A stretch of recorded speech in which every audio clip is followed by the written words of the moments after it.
Mathematics 10th class की book में से जो यूनिट नंबर 2 है उसका एक इंतहाई ही अहम क्वेश्चन समझते हैं और ये वो क्वेश्चन है जो बोर्ड इम्तिहान में अक्सर पूछा भी जाता है। तो ये क्वेश्चन मैंने इस जगह पर लिख दिया है। ये कुछ इस तरीके से है कि if omega is equal to -1 plus square root -3 divided by 2 then find the value of omega square. आपके पास ओमेगा की वैल्यू दी गई है और वो ये कह रहे हैं कि आपने ओमेगा स्क्वायर की वैल्यू फाइंड करनी है। तो ये इंतहाई ही आसान क्वेश्चन है, तो इसको हम सॉल्व करते हैं। तो सबसे पहले हम ओमेगा की वैल्यू एक दफ़ा दोबारा लिखते हैं। ओमेगा बराबर है -1 plus square root -3 divided by 2।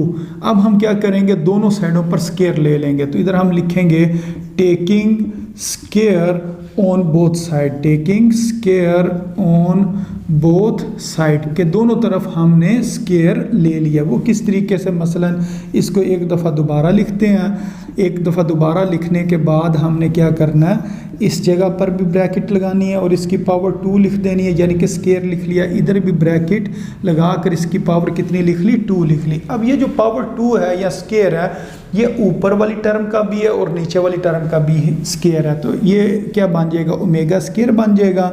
और इस जगह पर हम लिखेंगे कि जो ऊपर वाली टर्म है ये वाली -1 प्लस स्क्वायर रूट -3, इसका होल का स्क्वायर बन गया। और नीचे ये जो 2 लिखा हुआ है, इस 2 का भी ये स्क्वायर बन जाएगा, क्योंकि ये स्क्वायर ऊपर वाले टर्म के साथ भी आएगा और नीचे वाली टर्म के साथ भी आएगा। तो इधर अगर हम देखें तो ये हमारे पास फर्स्ट टर्म बन रही है और ये हमारे पास सेकंड टर्म बन रही है और बीच में क्या लिखा हुआ है, प्लस।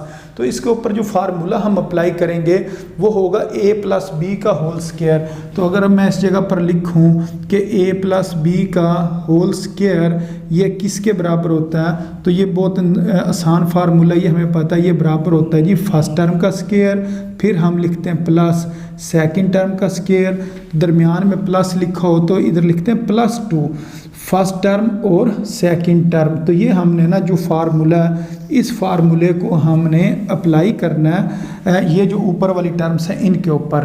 तो यहाँ पर आ जाएगा omega square is equal to, ये मैंने डिवाइडेड बाय वाली लाइन लगाई, इधर मैं लिखूँगा फर्स्ट टर्म का स्क्वायर, फिर लिखूँगा प्लस सेकंड टर्म का स्क्वायर। सेकंड टर्म हमारे पास क्या है, स्क्वायर रूट -3 है, सेकंड टर्म का स्क्वायर, फिर ये जो फार्मूले का प्लस है ये वाला लिखूँगा +2। और उसके बाद मैंने क्या लिखना है, फर्स्ट टर्म किसके बराबर है, -1 के, और सेकंड टर्म किसके बराबर है, स्क्वायर रूट, और स्क्वायर रूट में क्या लिखा हुआ -3। तो ये मैंने a प्लस बी का जो होल स्क्वायर वाला ये फार्मूला था, ये ऊपर वाली जो टर्म्स थी इनके ऊपर मैंने अप्लाई कर दिया। और नीचे लिखा है 2 का स्क्वायर, तो 2 का स्क्वायर किसके बराबर होता है, 4 के बराबर होता है।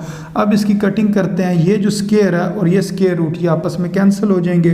तो यहाँ हमारे पास आएगा ओमेगा स्क्वायर ये बराबर है -1 का स्क्वायर, तो ये माइनस ख़त्म हो जाएगा इस स्क्वायर की वजह से, इस जगह पर सिर्फ आएगा 1।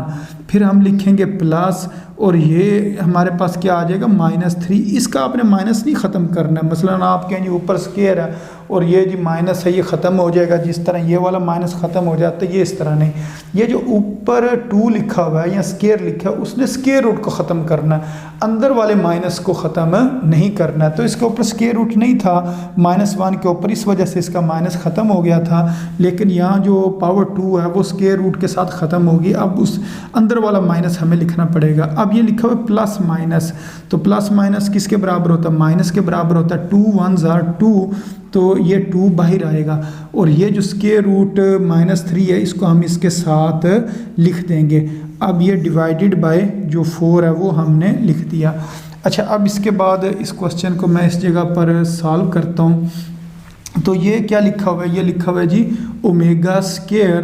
तो ओमेगा स्क्वायर किसके बराबर आ गया, 1 प्लस माइनस माइनस, तो 1 -3, और फिर उसके बाद क्या लिखा हुआ है -2, और इस जगह पर क्या स्क्वायर रूट में -3 डिवाइडेड बाय, इसके नीचे क्या लिखा हुआ है 4, तो इधर हम 4 लिख देंगे। अब इन दो टर्म्स को आपने सॉल्व करना पहले।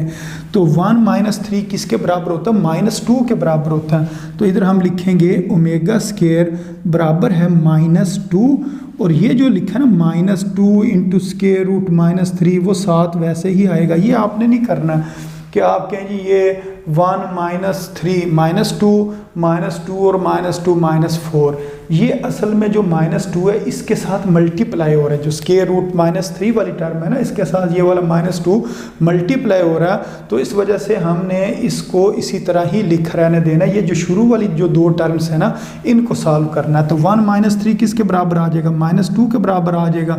बाकी -2 इंटू स्क्वायर रूट -3 इसी तरह लिख देंगे, और ये नीचे क्या लिखा हुआ है 4 इधर लिख देंगे। अब ऊपर से ना हम कॉमन ले लेते हैं 2 को। अगर 2 को मैं कॉमन लूँ तो इस जगह पर क्या बचेगा? -1, तो 2 बाहर आ जाएगा। तो इधर जब पूरी की पूरी टर्म बाहर आ जाए तो उस जगह पर 1 बचता है। या यूँ समझें, जो आप चीज़ कॉमन ले रहे होते हैं ना, आपने असल में उसके साथ डिवाइड करना होता है। अगर मैं -2 को 2 से डिवाइड करूं, जो कि मैंने कॉमन लिया, तो इधर क्या बचेगा? -1 बचेगा। इसी तरह अगर ये जो इससे नेक्स्ट टर्म है इसको मैं 2 से डिवाइड करूं, तो ये वाला 2 इधर से ख़त्म हो जाएगा और इधर माइनस आएगा, और स्क्वायर रूट -3 इस जगह पर बच जाएगा। तो इसका मतलब यहाँ से भी हमने जब 2 बाहर निकालना तो ये इधर बच जाना, और नीचे क्या लिखा हुआ है? 4 लिखा हुआ है। अब 2 1s are 2 और 2 2s are 4। तो ये जो हमारे पास है इस जगह पर मैं लिखता हूँ, जो ओमेगा स्क्वायर का आंसर निकलेगा वो किसके बराबर निकलेगा? -1 minus square root -3 divided by 2 के बराबर निकलेगा। तो ये जो वैल्यू थी ओमेगा स्क्वायर की, वो इस तरीके से हमने फाइंड करनी थी। तो ये जो कह रहे थे ना कि ओमेगा स्क्वायर की वैल्यू फाइंड करें, तो वो ये आ जाएगी -1 minus square root -3 divided by 2 के बराबर आ जाएगी। तो उम्मीद है आपको इस क्वेश्चन की समझ आ गई होगी कि इस क्वेश्चन को किस तरीके से सॉल्व करना था। तो अपनी दुआओं में याद रखें। अस्सलामु अलैकुम व रहमतुल्लाहि व बरकातुहू।